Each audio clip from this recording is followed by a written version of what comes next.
अच्छा जी, हम मैंगो की मशीन पे आए हैं। इसमें 0% कमीशन होता है। मेरे पास 2 का नंबर है, मैंने 2 पे देखा 0% कमीशन लिखा आ रहा है। मैंने 0% कमीशन पे क्लिक कर दिया। फिर मैंने प्रीपेड पे क्लिक किया, मेरा प्रीपेड नंबर है। अब मैंने अपना नंबर डालना है, नेक्स्ट किया। अब इंसर्ट मनी, पैसे डालने को कह रहा है। मैंने 5 का पुराना नोट लिया क्योंकि ये मशीन नया नोट एक्सेप्ट नहीं करती। इसमें पुराना नोट डाला मैंने 5 का, इसने एक्सेप्ट कर लिया नोट। यहाँ पे 5 AD लिखा आ गया। अब मैंने इसको पे क्लिक कर दिया। ये रिसिप्ट मेरी बाहर आ गई यहाँ से। ये रिसिप्ट पे सारी डिटेल लिखी हुई है, मेरा नंबर लिखा हुआ है और सारी डिटेल लिखी हुई है कि मेरे पास लोड हो गया। मैंने इसको यहाँ मेन्यू को यहाँ से क्लोज़ कर दिया, ये क्लोज़ मेन्यू कर दिया।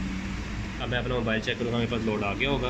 अगर आपके पास लोड नहीं आता तो ये रिसिप्ट आपने संभाल के रखनी है, क्योंकि ये रिसिप्ट पे सारा रिकॉर्ड है। जब लोड आ जाए तो उसको वेस्ट कर देना। फिर नीचे कैश में यहाँ डाल दिए।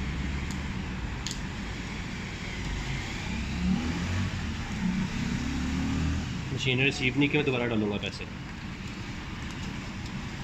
मशीन ने फिर रिसीव नहीं की है तो मैं नोट चेंज कर रहा हूँ। नया वाला नहीं जाएगा।